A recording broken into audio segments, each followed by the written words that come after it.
Olá, a Bit Ciência está começando. E na edição de hoje vamos ter uma entrevista com o professor e pesquisador Ismar Moraes, do Departamento de Fisiologia e Farmacologia da UF. O ponto central dessa entrevista é um assunto que interessa a todos nós: a segurança dos alimentos. Nessa edição também vamos conhecer o segundo episódio da série Bit Sentidos. Depois de saborear o universo do paladar, agora é a vez do tato. E por falar em tato, existe um assunto que está provocando muitas discussões atualmente, tanto no meio científico como nas ruas. Pois é, estamos falando da biometria, uma ciência que tem sido muito acionada quando o assunto é segurança.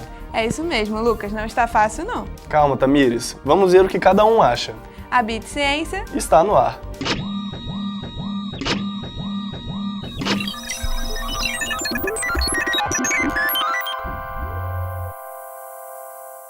E vamos começar o programa de hoje com uma entrevista. Estamos aqui com o professor Ismar Moraes. Tudo bem, professor? Satisfação, Lucas. Bem, o professor Ismar Moraes é médico veterinário com doutorado em patologia e é hoje professor associado da UF, onde desenvolve uma série de projetos ligados tanto ao ensino como à pesquisa e extensão. É muita coisa mesmo. E hoje nós vamos destacar um dos trabalhos que mais tem mobilizado o professor e sua equipe: as questões que envolvem a segurança alimentar. Talvez você não saiba, mas são os médicos veterinários os responsáveis pela inspeção e avaliação da qualidade dos alimentos em supermercados, açougues, enfim, nos estabelecimentos comerciais que trabalham com o alimento. É isso mesmo, professor? Perfeito, Lucas. A medicina veterinária ela surge na França justamente com essa preocupação com a segurança dos alimentos. Apesar de muitos não saberem e relacionar a veterinária muito mais com os animais do que com os alimentos. Mas a medicina veterinária atua nessas duas áreas e outras mais. Sim. Então a gente vai começar falando um pouquinho do projeto, professor, o projeto sobre segurança alimentar. Queria que você falasse um pouquinho das atividades que vocês fazem, um pouquinho do projeto. Perfeito. Né? É uma ação de extensão, Lucas, né? Ela é intitulada na extensão em segurança de alimentos. Né? Esse processo, esse projeto, né? Ele surge já há uns 5 anos. Né? Há 5 anos nós estamos desenvolvendo no Instituto Biomédico da UF, né? E parte de uma preocupação, né, com o grande percentual de intoxicação alimentar que ocorre no ambiente doméstico. Então, tivemos a preocupação de fazer um curso voltado para esse público que manipula alimento dentro das residências. Né? E vimos também que há uma necessidade da universidade em ajudar o órgão sanitário, o órgão de vigilância sanitária. Então, passamos a propor também um curso com uma vertente mais voltada para os profissionais que trabalham no comércio do alimentos também. E como é que a gente faz para participar? Como é que faz para participar? Telefone, alguma coisa assim? Perfeito. Nós normalmente fazemos a divulgação na mídia interna da universidade, na mídia externa, quando é possível, através de cartazes distribuídos nas unidades de ensino dentro da própria universidade, e deixamos um telefone disponibilizado para que possa ser feita a inscrição. A inscrição é feita por telefone. Nesse momento, em função da greve que vem ocorrendo na universidade, nós passamos a disponibilizar um e-mail, né, para que as pessoas demonstrem esse interesse em participar das nossas atividades. Bem, e como uma primeira parte da nossa entrevista, a gente foi para a rua para saber como as pessoas lidam com a segurança alimentar no dia a dia. Antes de usar, lavo tudinho. Boto no vinagre, boto no água sanitária, no cloro, boto em tudo. A consumidora está fazendo referência à higiene de verduras, de folhosos de modo geral. Ela fala da utilização de vários produtos, mas isso não é necessário. Para ter esse alimento seguro, basta fazer uma solução clorada, né, com 1 colher de sopa de água sanitária para 1 litro de água, fazer a imersão dessa verdura e em seguida manter por 20 minutos e depois fazer um enxágue. Com isso o alimento está seguro. A carne tem que estar bem vermelhinha, o peixe tem que estar com os olhos bons, não pode estar com a guelra roxa, tem que estar com a guelra vermelhinha. E aí a gente não entende muito, mas pelo menos se preserva de alguma coisa. Nesse caso aí, a consumidora ela fala, né, a respeito de 2 produtos perecíveis, que é a carne vermelha e fala sobre o pescado. A carne vermelha, ao ser adquirida no mercado, deve de fato procurar, né, observar se essa carne tem uma coloração vermelha, brilhante, o que indica uma boa qualidade. Né? E além disso, tem que se preocupar com o estabelecimento onde está sendo adquirido esse produto.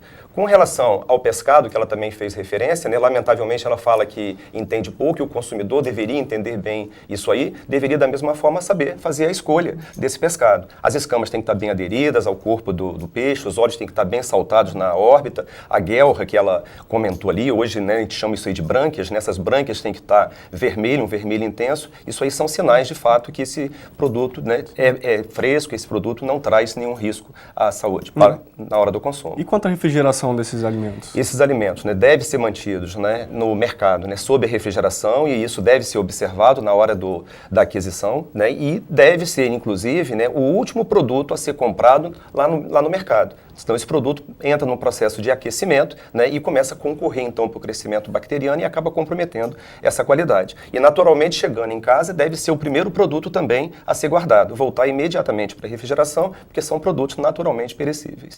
Tem uma fruteira lá em casa que é para armazenar as frutas. Antes, chega, eu lavo, tem aquela solução de hipoclorito que a gente utiliza para lavar todas as frutas, coloca na fruteira. E os legumes também são lavados e vão para a geladeira. Ele fala, né, ali das frutas e dos legumes, né? O que me preocupou foi que ele diz que ele faz a lavagem das frutas e depois volta para a fruteira, né? Uma vez lavado a fruta, para poder manter a qualidade, né, desse alimento, dessa fruta, deve voltar para a geladeira, embalado em saco plástico transparente e guardado lá dentro da geladeira. E o mesmo procedimento ele deve adotar com relação aos legumes. Ele pode fazer a limpeza prévia, guardar na geladeira. Talvez o interessante seja até não fazer essa lavagem, porque à medida que ele lave, se ele deixa a umidade, esse produto tende a durar menos na geladeira. Então ele poderia lavar as frutas, né, higienizar, fazer o mesmo procedimento que se faz para as verduras, deixar em imersão durante 20 minutos naquela solução clorada que nós já dissemos aqui e guardar na geladeira. E os legumes deixar o preparo, deixar somente para ser mexido na hora do preparo. E geralmente em que lugar da geladeira a gente deveria colocar? Tem sempre, nessas novas geladeiras, tem sempre uma gavetinha embaixo. Perfeito, né? Os alimentos que requerem, né, maior refrigeração, eles devem ser mantidos na parte de cima. Legumes e frutas, como tem um maior prazo de duração, eles podem ficar na parte de baixo. Legumes e verduras pode ficar dentro de saco, sempre saco transparente, nunca saco leitoso, nunca saco colorido, porque isso aí passa toxicidade para qualquer tipo de alimento. Isso é um alerta que a gente faz, né, em todos os cursos, em todas as interações que a gente tem com a comunidade. E as frutas um pouco mais em cima e as verduras podem ser guardadas, de fato, dentro daquela gaveta lá na parte de baixo das geladeiras. Eu normalmente tento guardar os alimentos que precisam de resfriação na geladeira. Os que não precisam estar na geladeira, mesmo de deixar aberto, lacrar, deixar dentro de potes bem fechados, para evitar até de bichos, né, baratos, essas coisas. Eu procuro comprar sempre fresco, o mais fresco possível. Por exemplo, agora eu estou comprando o que eu vou fazer no almoço, comprei batata, brócolis.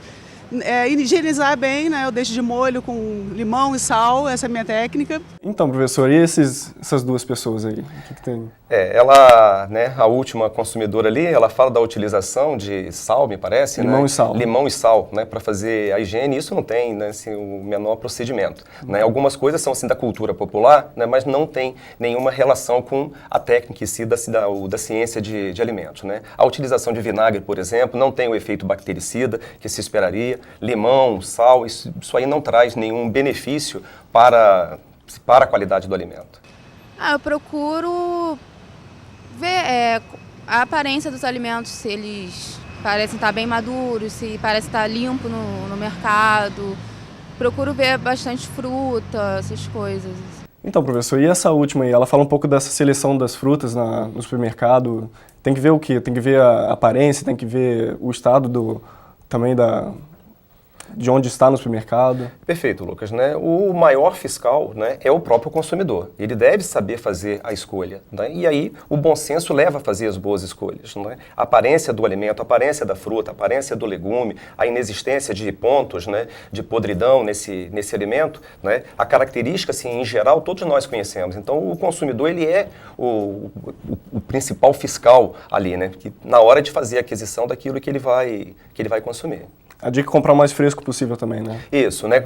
Muitas vezes, né, assim, o estoque ele acaba prejudicando essa questão da saúde do consumidor. E muitas vezes o preço também acaba dificultando esse processo que nós tentamos aí fazer com que a população sempre tenha o alimento seguro. Que muitos dos alimentos que estão em oferta, eles estão com prazo de validade muito curto. E o consumidor, inadvertidamente, ele leva esse produto e acaba em casa consumindo um produto sem olhar a validade. E em restaurante, quando você vai em restaurante, você toma algum cuidado? Você pergunta para alguém de onde vem esses alimentos? Não, porque eu acho que é meio chato, assim, eu procuro escolher bem no cardápio e não tentar mudar muito, para não criar antipatia também com o garçom e cozinheiro, que não é legal, né? E agora a gente começa a falar um pouco mais da parte comercial, né? De escolha de restaurante. E o que a gente pode fazer, o que a gente pode perguntar no restaurante, o que a gente pode fazer? Existe algum certificado, alguma coisa assim? Todos os estabelecimentos, Lucas, que comercializam o alimento, ele deve dispor de um documento da vigilância sanitária, né, que permita, né, o seu funcionamento, o que significa dizer que sofreu uma inspeção prévia. Mas os órgãos de vigilância sanitária não têm condições de estar a todo momento nesses estabelecimentos. Então vai mais uma vez assim, da observação do consumidor. Ele olhar aquele estabelecimento e ver se aquilo ali inspira para ele uma questão de higiene, que começa no vestuário do garçom, se esse garçom faz uso de roupa limpa, se o ambiente, né, daquele restaurante é um ambiente limpo da mesma forma, se os alimentos são mantidos, né, quando se trata de balcão de autosserviço, os balcões self-service, né, se esse balcão, né, ele dispõe de uma cobertura superior, se de fato, né, aquele alimento que é para ser mantido quente está no banho-maria, você vai observar pela temperatura do alimento, se aquele alimento que é para ser mantido refrigerado, as saladas, né, se estão, né, sob ambiente refrigerado, então isso vai muito da percepção do consumidor. Ele, mais uma vez, ele que tem que ser o fiscal, ele faz a escolha dele baseado naquilo que ele observa como sendo interessante, né, para ele consumir o estabelecimento, para ele frequentar. A gente conversou um pouquinho antes sobre a porcentagem de doenças que você pode transmitir domésticas e de restaurante. Queria que você falasse um pouquinho dessa estatística. Né? É uma constatação, né? Não minha, uma constatação dos órgãos de vigilância, da Agência Nacional de Vigilância Sanitária. Ela constatou que cerca de 48% dos alimentos das intoxicações alimentares que acontecem aqui no Brasil, acontece dentro do ambiente doméstico. E só cerca de 20% acaba acontecendo nos restaurantes, nas lanchonetes, nas cantinas.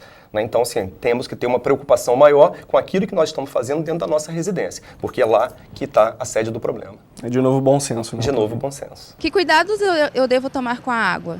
Bom, essa consumidora, ela pergunta sobre os cuidados que ela deve ter com a água. Ela, como consumidora, talvez ela não tivesse ter que ter nenhum tipo de cuidado, porque toda a água de consumo, ela vem do órgão público, né, e ela sofre um tratamento e ela chega em condições de potabilidade em todas as residências. A preocupação que ela deve ter junto ao condomínio dela, ou ela mesma, se é uma unidade, né, unifamiliar, é fazer a limpeza periódica, né, e deve ser feita a cada 6 meses, da caixa d'água, né, que serve de consumo lá para a residência dela. Uma vez tendo acúmulo de matéria orgânica, e isso costuma acontecer num período de 6 meses, a água que chega clorada tem esse cloro consumido.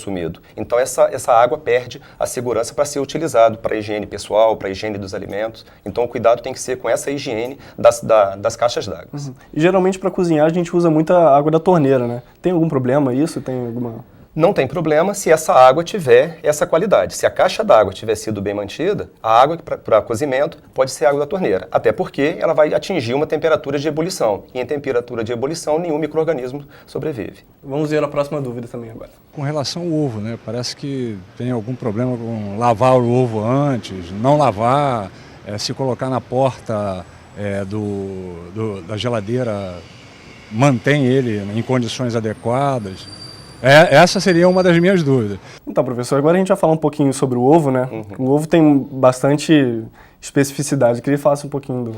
Perfeito, né? Eu até gosto bastante do tema, Lucas, porque, né, tem muito erro, né, com relação até às informações sobre os ovos, né?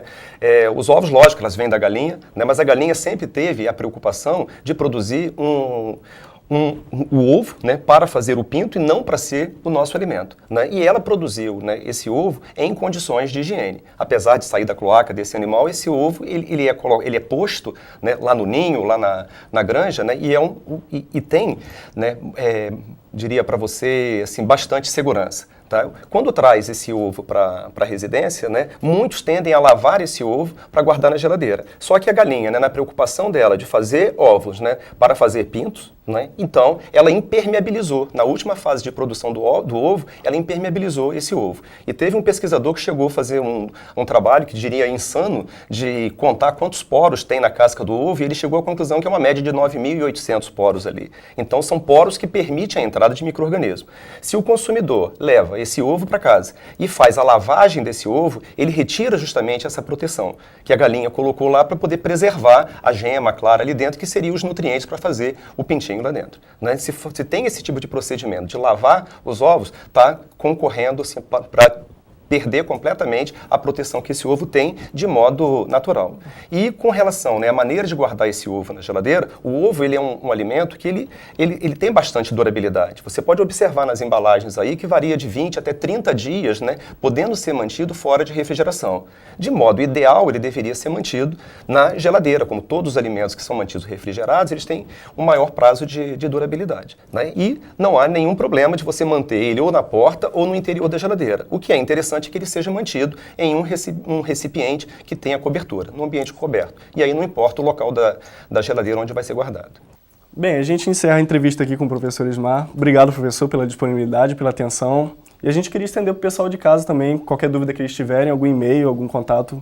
Perfeito, Lucas. A princípio eu que agradeço nessa oportunidade de estar aqui com vocês. Né? A universidade ela tem que trabalhar nos 3 pilares, né? Que é o ensino, a pesquisa e a extensão. E o que nós estamos fazendo aqui é a extensão, levando ao conhecimento do público algumas informações que com certeza são de interesse da saúde. Para qualquer coisa que precisar, né? Ou um interesse em fazer contato com a nossa equipe, nosso e-mail é alimentos@vm.uf.br. Estaremos sempre à disposição de vocês e da população que se interessar por isso aí.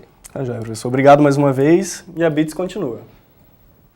E para não perder o tema, nós vamos apresentar agora uma reportagem sobre a biometria. Como assim, Tamires? O que a biometria tem a ver com segurança de alimentos? Não é de alimentos, mas é de identidade. Afinal, a biometria, entre outras aplicações, tem sido utilizada para confirmar se você é você mesmo. E isso em vários lugares. No caixa eletrônico, no atendimento médico. E até no ônibus, o que tem gerado alguns problemas. Solta a matéria. O uso da impressão digital em ônibus para a identificação de idosos e estudantes da rede pública de ensino tem gerado problemas no dia a dia. Além dos aparelhos demorarem a processar os dados biométricos, essa lentidão é ampliada no caso da terceira idade, pois suas digitais costumam sofrer um processo de diminuição do potencial. Professores também correm o risco de perder a digital devido ao uso de giz. O antropólogo e professor de Direito da UF, Lenin Pires, dá dicas para o processo ser atenuado nesses profissionais. Primeiro é realmente utilizar as lousas brancas. Né? E por outro lado, né, já que você é irrecorrível, você pode procurar utilizar o quadro, né, de uma maneira onde você preencha ele todo de uma vez, né, para você ter um contato onde você possa controlar a respiração, né? E em seguida você dar a aula fazendo alusão ao que está disposto no quadro e se apoiando no que já está ali, de certa forma, visualizado pela turma. Eu tenho, por acaso, formação prévia como técnico de química e giz, em geral, ela é formada por óxido de cálcio, né? Então, o óxido de cálcio em reação com a matéria orgânica não necessariamente vai degenerar a substância, né, substâncias que estão constituindo a pele. Pode fazer com que as ranhuras que compõem, né, a digital, ela venha a sofrer aí um devastamento. O uso da identificação digital está sendo usado nos ônibus do Rio de Janeiro com o objetivo de coibir fraudes. No entanto, o assunto tem gerado polêmica e a maioria das pessoas critica a falta de praticidade ocasionada pela demora na captação da digital. Muito ruim porque os pagantes ficam atrás da gente, o digital já não pega mais, que a gente está com a idade, né? Aí fica passando ali, a fila lá atrás, é muito ruim. Mas está muito ruim, a gente fica no ônibus em pé ali esperando o passageiro querendo passar e a gente ali passando o dedo. Aí não consegue passar e fica só ali pregando o dedo para poder o cartão passar e o passageiro entrar, né? É perigoso, a gente tão assim em pé e o ônibus, o passageiro acabou e ele está passando, andando com o ônibus e nós pode até cair. As senhoras, né, que não conseguem botar o dedo, bota um, bota outro, um tempão para colocar o dedo ali e acertar. Quando acerta, já passou várias horas, o pessoal fica reclamando que está demorando o ônibus, o motorista fica parado ali até conseguir passar o dedo dela e passar o cartão. Uma das mais importantes funções da digital é a ação antiderrapante, ou seja, a capacidade de aumentar o coeficiente de atrito da pele, tornando mais fácil agarrar e segurar as coisas. Usada como forma de identificação biométrica na nossa sociedade, o professor de Medicina Legal, Oscar Cirne, explica como ocorre o processo de perda digital e a necessidade de que os aparelhos que as captam sejam de qualidade.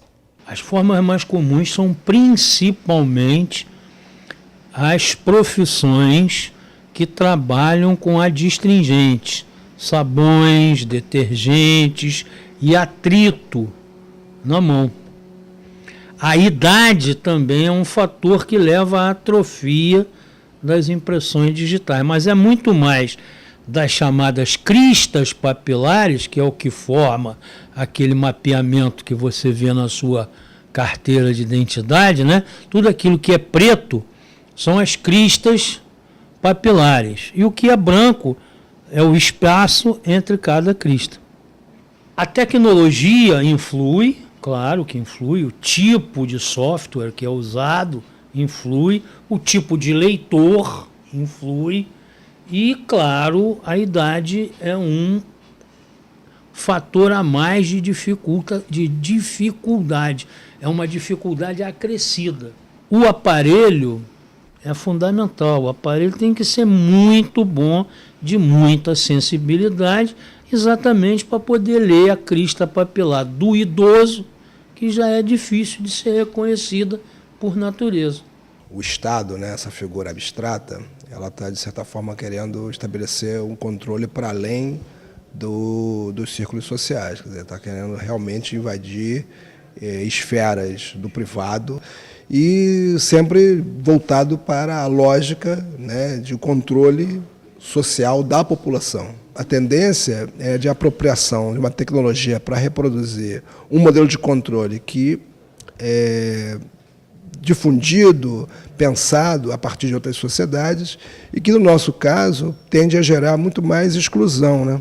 Então eu vejo com bastante preocupação, ainda mais numa sociedade como a nossa, onde a perspectiva é sempre da exclusão e não a de inclusão de sujeitos sociais. O Brasil, que é este país imenso e por isso mesmo tem uma das maiores fronteiras do mundo, convive com o desafio de não transformar esses muros e cercas em lugares de violência e crimes. Que não é nada fácil, principalmente por conta das grandes desigualdades sociais que ainda persistem no planeta. Vamos ver a matéria. O processo migratório é uma das questões centrais do mundo globalizado.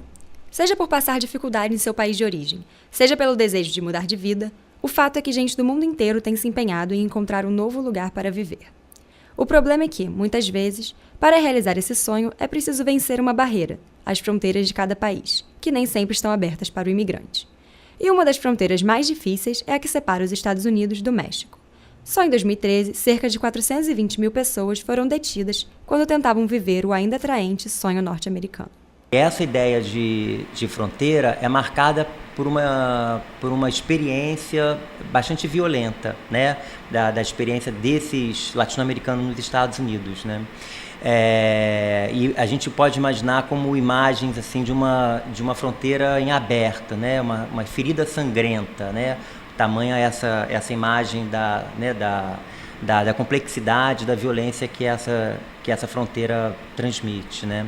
Porém, hoje, esse problema não é exclusivo dos Estados Unidos. Desde a devastação do país provocada pelo último terremoto no Haiti, grande parte de sua população tem imigrado para outras regiões, sendo o principal destino o Brasil.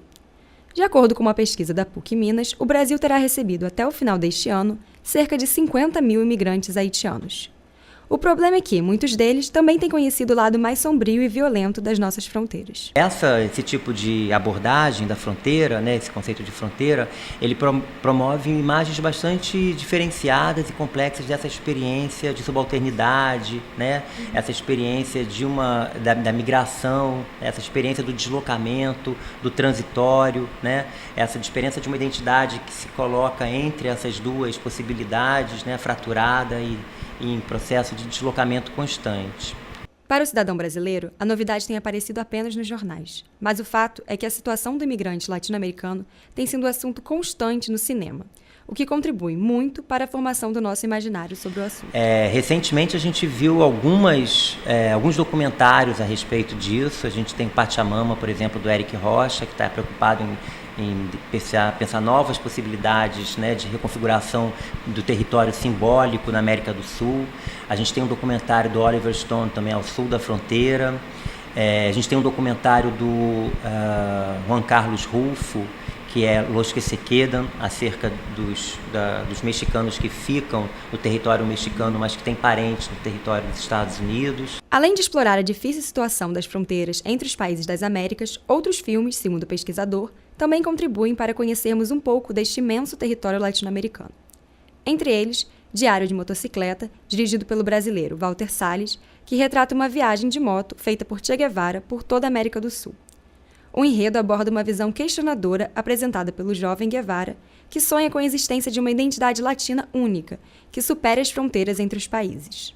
Então a gente tem vários filmes, tanto na ficção quanto no documentário, que estão preocupados em problematizar um pouco essa dinâmica da fronteira. Essa extensa produção cinematográfica e pesquisas como as realizadas pelo professor Maurício de Bragança confirmaram a importância de discutirmos o papel das fronteiras no mundo atual.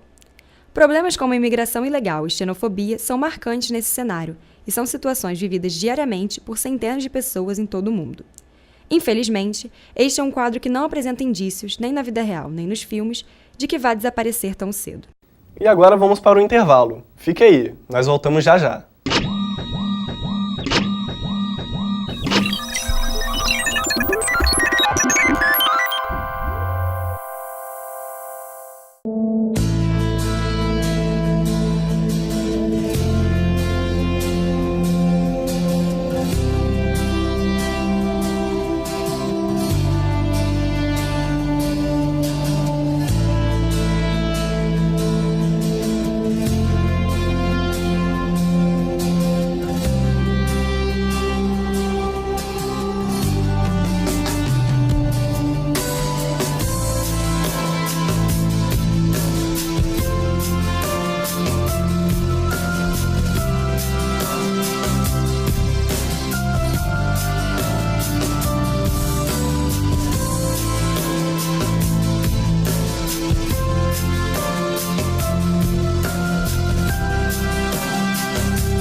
Olá, estamos de volta!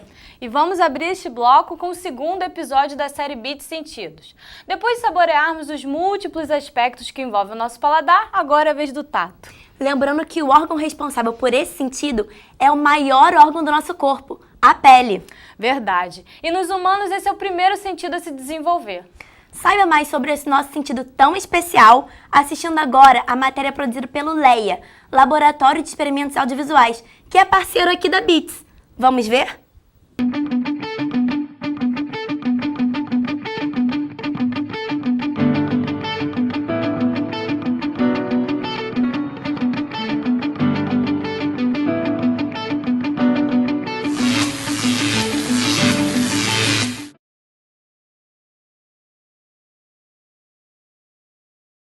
Boom, ba boom ba. Boom, ba boom ba. Boom, boom, boom ba boom ba.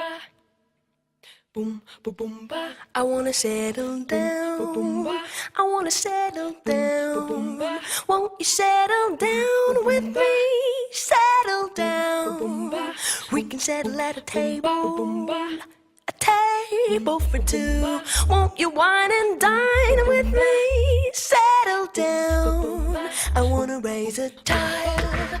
I wanna raise a child. Won't you raise a child with me? Eu e o tato. O primeiro sentido a se desenvolver no embrião humano é o tato. Nosso primeiro contato com o mundo é através dele. Mesmo quando envelhecemos e começamos a defasar nossos outros sentidos, esse permanece. O corpo funciona em conjunto, cada sentido se completa. Então, por vezes, podemos esquecer a importância de cada um deles sozinho. Ó, se for alguma coisa melequenta, vocês vão me pegar. Filhos da mãe. Mas é o que tá dentro? Uhum. Ai, gente, que cruel. Eu sou muito ruim nisso. Não, não pode.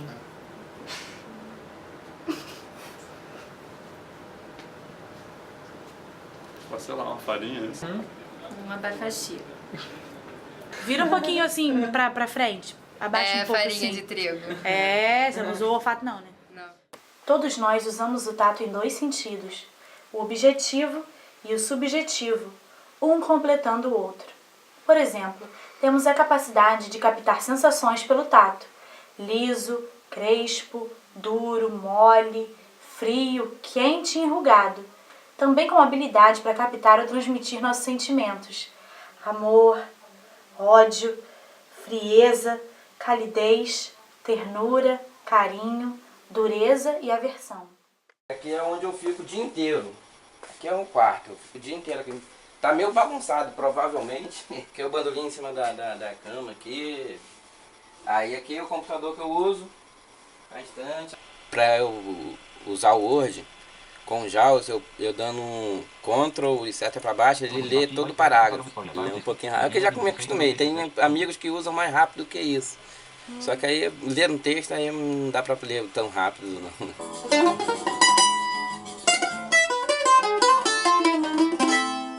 O tato, ele tem tanta importância quanto os outros sentidos. Existem vários receptores na pele.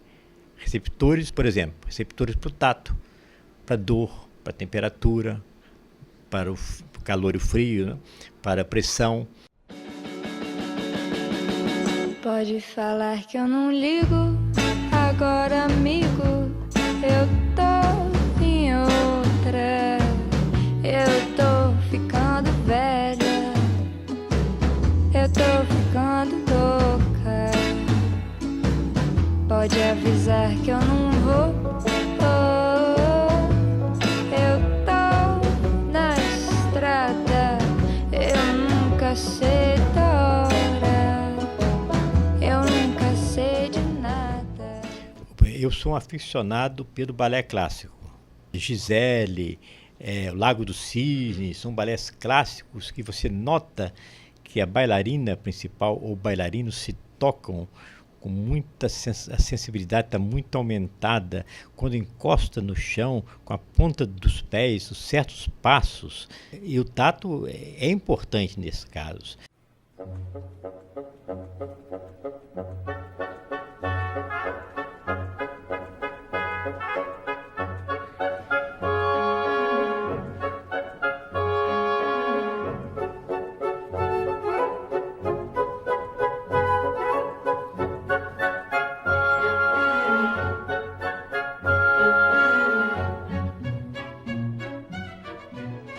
Então, o toque é muito importante, acho que não só no relacionamento a dois, mas em qualquer relacionamento.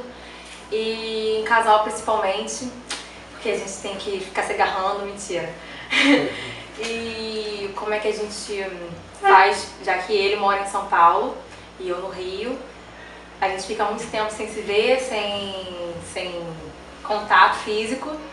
E a gente supre internet, Skype, chatline, qualquer coisa, para poder suprir essa falta de toque, essa falta de carinho. Um beijo, um carinho com as mãos, uma massagem, o amor. Então tudo isso faz com que o tato haja nesse sentido, mostrando que não é só uma parte física, existe um componente emocional muito grande.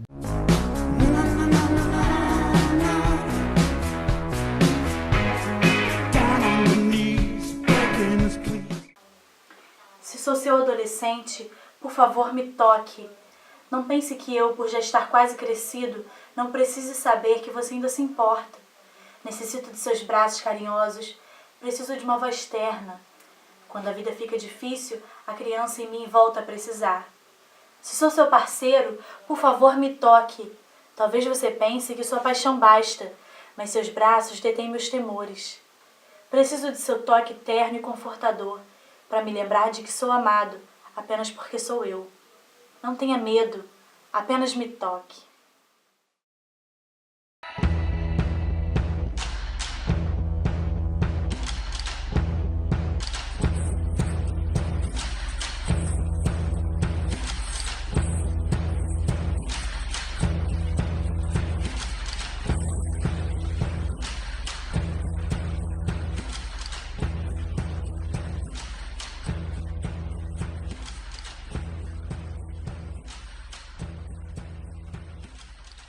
A Bits gosta de uma série, não é? Gosta mesmo. Tanto que vamos fechar essa edição com mais uma. Certo, mas antes ainda vamos ver uma matéria DR? DR? Como assim DR? É o que eu tô pensando? A gente vai discutir uma relação? Vamos sim. A relação do jornalismo com a telenovela. Uma questão que é trabalhada pela professora e pesquisadora Renata Rezende e que interessa muito à sociedade, já que o jornalismo tem sido a principal fonte de informação de todos. Tô curiosa, solta a matéria. Com a concorrência da internet e dos canais fechados, a telenovela e o telejornal, que durante anos foram os principais produtos da TV aberta brasileira, estão agora buscando novos formatos. Uma das mudanças tem sido inserir na novela temas que antes só estavam nos jornais. Este cenário tem atraído diversos pesquisadores que querem compreender as consequências de tantas novidades. A gente está estudando uma telenovela com uma temática social, que no caso foi escolhido o tráfico humano, então por isso a gente pegou a novela Salve Jorge, né, que foi uma novela de 2012 que trabalhou com essa temática, da autora Glória Pérez, e a partir dessa temática do tráfico humano, a gente foi coletar nos sites matérias relacionadas a esse assunto no site da própria emissora, que no caso foi a TV Globo. Este levantamento indicou um aumento de 100% de novas reportagens sobre o tráfico humano nos mais diversos produtos jornalísticos, incluindo os do próprio canal. Posteriormente, né, porque é uma longa pesquisa, a gente realizou o estudo narrativo da telenovela. Então, uma aluna, né, que trabalha comigo assistiu todos os capítulos da novela e fez esse mapeamento de quando o telejornal invadia a telenovela, né? Então a gente percebeu que nesse caso a novela Salve Jorge, em alguns capítulos, ela colocou trechos de telejornal da própria emissora, né, o Jornal Nacional, o próprio Fantástico, em cenas da ficção. Então, a gente fez também esse mapeamento nessa novela. A pesquisa também estuda como o merchandising social afeta tanto a telenovela como o telejornal. As telenovelas, assim, principalmente a Globo, ela tem um setor só de merchandising social. O que é o merchandising social? São temas que são debatidos aí na sociedade e que são acolhidos por aquela narrativa para que virem pauta, né? Então, por exemplo, a questão da terceira idade ou da violência à mulher, né? da violência aos idosos, a adoção de crianças, o próprio tráfico humano, enfim. Isso são temas que são colocados nessa narrativa, então são chamados de merchandising social. Apesar de notar aspectos positivos nas campanhas das novelas, a pesquisadora Renata Rezende acredita que a sociedade deve ir além dessas iniciativas, que são temporárias, e buscar pela luta de seus direitos permanentes. Mas isso não é tão fácil quanto parece.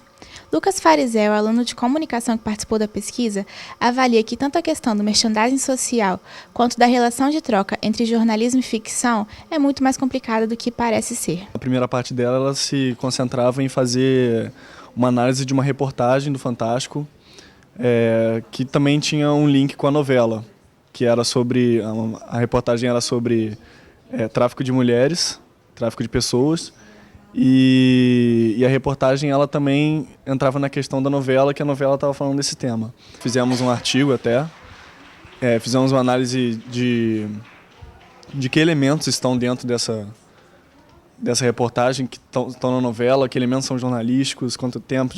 É uma análise bem complexa e a primeira parte consistia nisso mesmo. O jornalismo está mudando. Isso interessa para todo mundo, como vimos.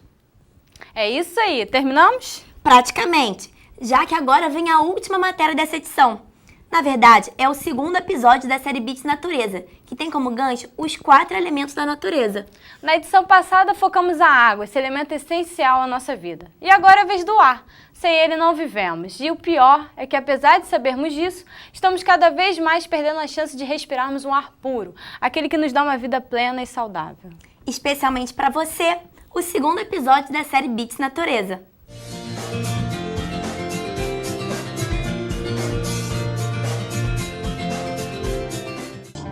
Estou vivo, mas não tenho corpo, por isso é que eu não tenho forma. Peso eu também não tenho cor. Quando sou fraco, me chamam brisa, se assobio, isso é comum. Quando sou forte, me chamam vento. Quando sou cheiro,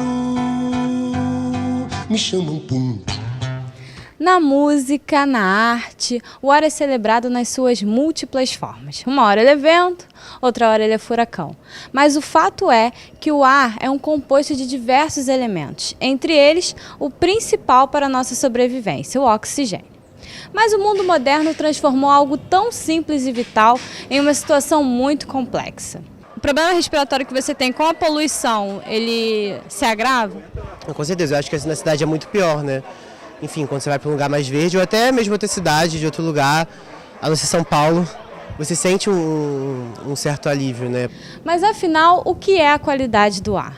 A tendência da qualidade do ar é piorar mais ainda, porque, como você vê, o controle da poluição é uma coisa que está ainda não é uma coisa assim, como dizer assim, uma coisa muito forte dentro da nossa cidade. Então é uma coisa que fica meio comprometida.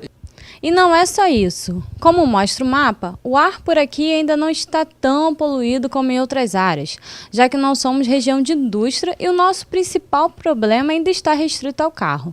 Mas pesquisa realizada pela aluna Marina Aires mostrou que o ar poluído não fica circulando só por aqui não.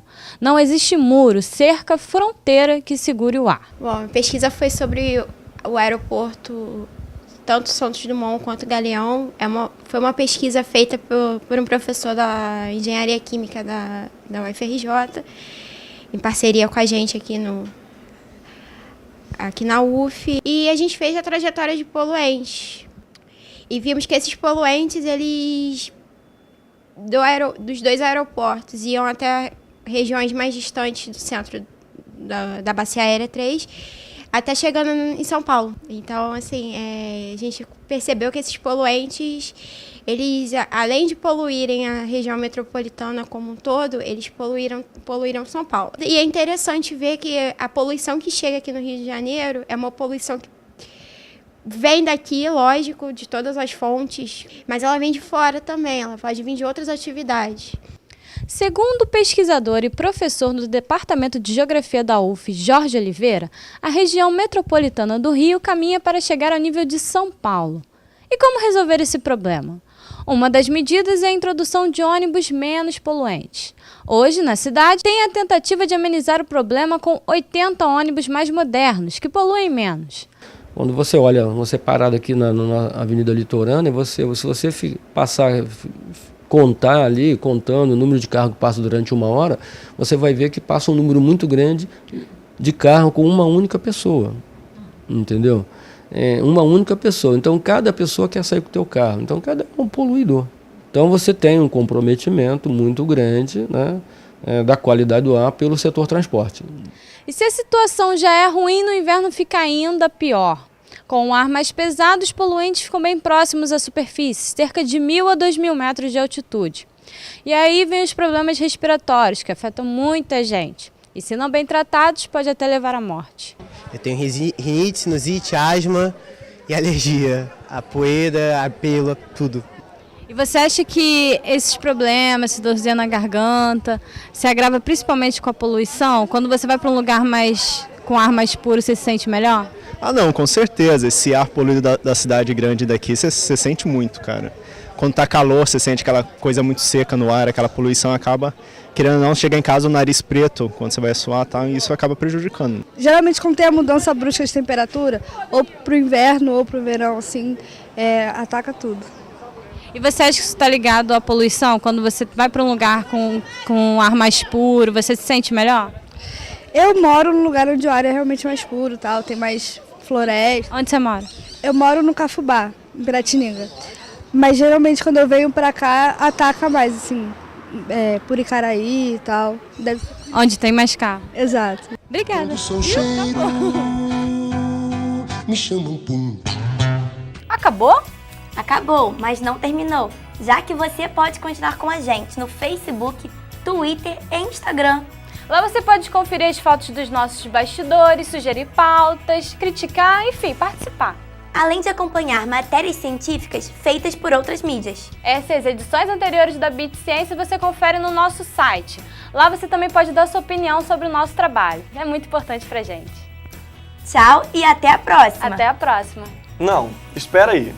Antes de encerrar essa edição, a gente precisa marcar a despedida da nossa querida apresentadora e repórter, Tamires Alves, que está se formando em jornalismo e vai deixar muitas saudades aqui na Beats.